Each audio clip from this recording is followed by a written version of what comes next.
नमस्ते। आज हम एटॉमिक साइंस के बारे में पढ़ेंगे या एटम की जानकारी प्राप्त करेंगे। मैंने पिछले वीडियो में बताया है कि जो एटम या परमाणु है वो किसी भी पदार्थ की सबसे सूक्ष्मतम या स्मॉलेस्ट यूनिट है, जिसके 20 में नाभिक होता है। नाभिक में प्रोटॉन प्लस न्यूट्रॉन होते हैं। प्रोटॉन पर पॉजिटिव चार्ज होता है और न्यूट्रॉन पर कोई चार्ज नहीं होता।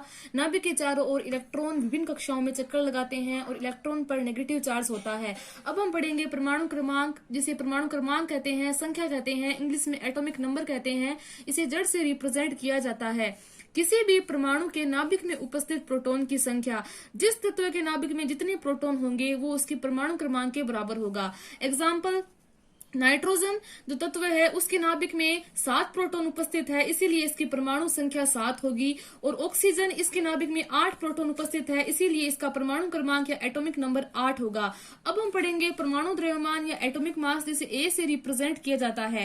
किसी भी परमाणु के नाभिक में उपस्थित प्रोटॉन प्लस न्यूट्रॉन की संख्या, यानी किसी भी तत्व के नाभिक में यदि अपन प्रोटॉन व न्यूट्रॉन दोनों को जोड़ दे तो वो उसके परमाणु द्रव्यमान के बराबर होगा। प्रोटॉन प्लस न्यूट्रॉन को दोनों को न्यूक्लियन भी जाता है। एग्जाम्पल, नाइट्रोजन के नाभिक में 7 प्रोटॉन है और 7 न्यूट्रॉन है। इन दोनों को जोड़ने पर 14 आएगा, इसलिए नाइट्रोजन का एटॉमिक मास 14 होगा। इसी प्रकार ऑक्सीजन है, इसके नाभिक में 8 प्रोटॉन है, 8 न्यूट्रॉन है, दोनों को जोड़ने पर 16 आएगा, इसीलिए ऑक्सीजन का जो एटॉमिक मास होगा वो 16 होगा। किसी भी तत्व को रिप्रेजेंट करने के लिए, मान ले कोई तत्व X है तो इसके नीचे परमाणु क्रमांक होगा और ऊपर परमाणु द्रव्यमान होगा। जैसे ऑक्सीजन है, 6 ऑक्सीजन 12 है, तो ये 6 है वो परमाणु क्रमांक को बताएगा और जो 12 है वो परमाणु द्रव्यमान को बताएगा। परमाणु क्रमांक 6 है, इसका मतलब ऑक्सीजन में 6 प्रोटॉन है और परमाणु द्रव्यमान 12 है, तो 6 + 6 यानी 6 प्रोटॉन होंगे और 6 न्यूट्रॉन होंगे। अब एक क्वेश्चन देखते हैं अपन। यदि किसी तत्व का परमाणु क्रमांक 17 है और द्रव्यमान 35 है तो इसमें कितने प्रोटॉन, इलेक्ट्रॉन व न्यूट्रॉन होंगे? परमाणु क्रमांक 17 है तो इसका मतलब इसमें 17 प्रोटॉन होंगे। और याद रखिए, नॉर्मली किसी उदासीन परमाणु में जितने प्रोटॉन होते हैं उतने ही इलेक्ट्रॉन होते हैं।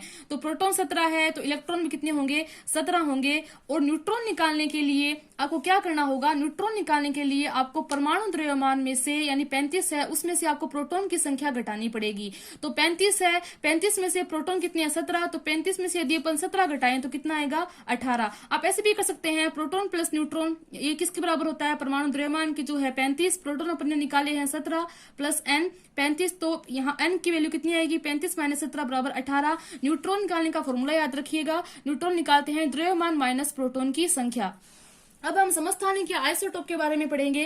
वे तत्व जिनका परमाणु क्रमांक समान होता है लेकिन द्रव्यमान संख्या अलग अलग होती है उसे समस्थानिक या आइसोटोप कहते हैं। जैसे हाइड्रोजन के 3 समस्थानिक है। ये मैंने एक हाइड्रोजन बनाया है, इसमें 1 प्रोटॉन है और इसके चारों ओर 1 इलेक्ट्रॉन घूम रहा है।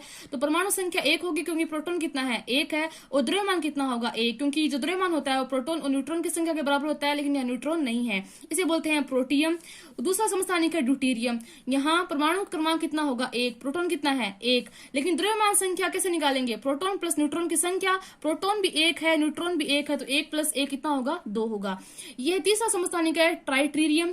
इसमें परमाणु संख्या 1 होगी क्योंकि प्रोटॉन कितना है? 1। लेकिन इसमें प्रोटॉन 1 है, न्यूट्रॉन 2 है, तो 1 + 2 कितने होते हैं? 3। तो द्रव्यमान संख्या कितनी हो गई? 3। इसी प्रकार हाइड्रोजन के 3 समस्थानिक हो गए, प्रोटियम, ड्यूटेरियम, ट्राइटेरियम। इसमें परमाणु संख्या सबकी समान है, यहाँ 1 है, यहाँ भी 1 है, यहाँ भी 1 है, लेकिन द्रव्यमान सबका अलग अलग है। इसका 1, इसका 2 व इसका 3 है। इसी प्रकार कार्बन के भी 3 समस्थानिक होते हैं, 6C12, 6C13, 6C14। यहाँ पे प्रोटॉन की संख्या समान है, इसमें न्यूट्रॉन 6 है, इसमें न्यूट्रॉन 7 है और इसमें न्यूट्रॉन 8 है। अब हम पढ़ेंगे समभारिक या आइसोबार।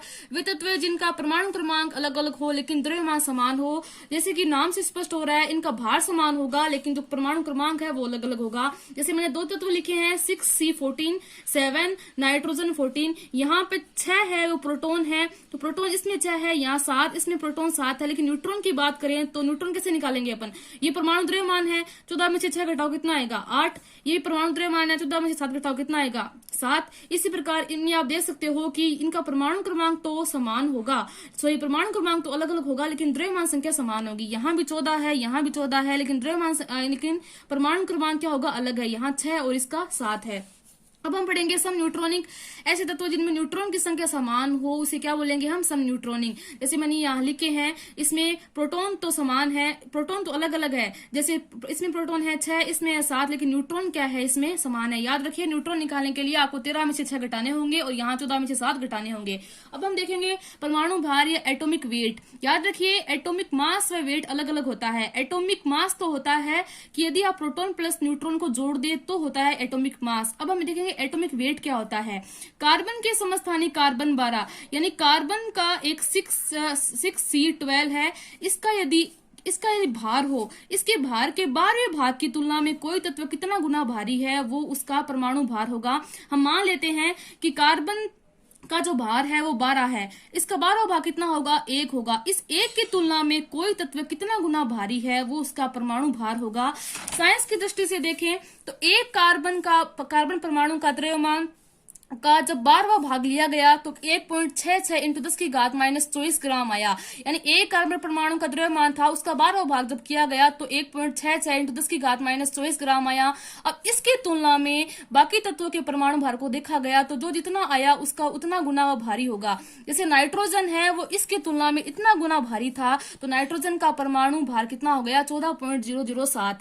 अब ऐसे सारणी के माध्यम से समझे तो तत्व है कार्बन का द्रव्यमान है 12, लेकिन भार क्या होगा, 12.001 ग्राम, क्योंकि ये इसकी तुलना में लिया गया है। याद रखिए, द्रव्यमान भार लगभग एक जितने ही होते हैं, कुछ अलग अलग हो सकते हैं। नाइट्रोजन का द्रव्यमान है 14, लेकिन भार होता है 14.007 ग्राम। इसी प्रकार ऑक्सीजन का 16 और ये इसका भार होगा। एक बात याद रखिए कि कार्बन परमाणु का जो द्रव्यमान है उसका 12वां भाग कितना होता है, 1.66 इंटू 10 की घात -24 ग्राम। इसे बोलते हैं AMU, इसे बोलते हैं एटॉमिक मास यूनिट।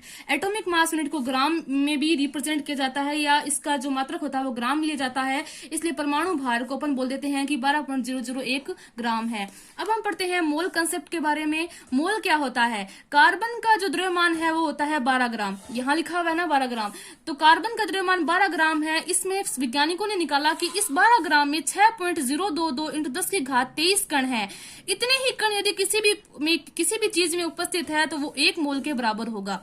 जैसे कार्बन के 12 ग्राम में कितने कण हैं, 6.022 इंटू 10 की पावर 23, इसमें कार्बन में इतने कण हैं। इसी प्रकार एक बात याद रखिएगा कि जो किसी भी तत्व का जो परमाणु भार है उसमें सभी के परमाणु भार में सेम कण होंगे। जैसे नाइट्रोजन का परमाणु भार 14 ग्राम होगा, 14 ग्राम में कितने कण होंगे, इतने ही कण होंगे। ऑक्सीजन का परमाणु भार 15 है, तो इसमें कितने कण होंगे, इतने कण होंगे। यानी सभी के परमाणु भार में कणों की संख्या समान होगी। और इस कणों की संख्या को अवोगाद्रो संख्या कहते हैं, क्योंकि अवोगाद्रो नामक वैज्ञानिक ने दी थी, जिसकी वैल्यू होती है 6.022 इंटू 10 की पावर 23। सभी तत्वों के परमाणु भार में समान कण होंगे। और याद रखिए, कण समान होंगे लेकिन कणों का साइज है वो अलग अलग होगा। जैसे कार्बन के छोटे हो गए, नाइट्रोजन के बड़े हो गए और ऑक्सीजन के और बड़े हो गए। सभी तत्वों के परमाणु भार में समान कण होते हैं और इन कणों को क्या बोलते हैं, अवोगाद्रो संख्या, क्योंकि अवोगाद्रो नामक वैज्ञानिक ने दी थी।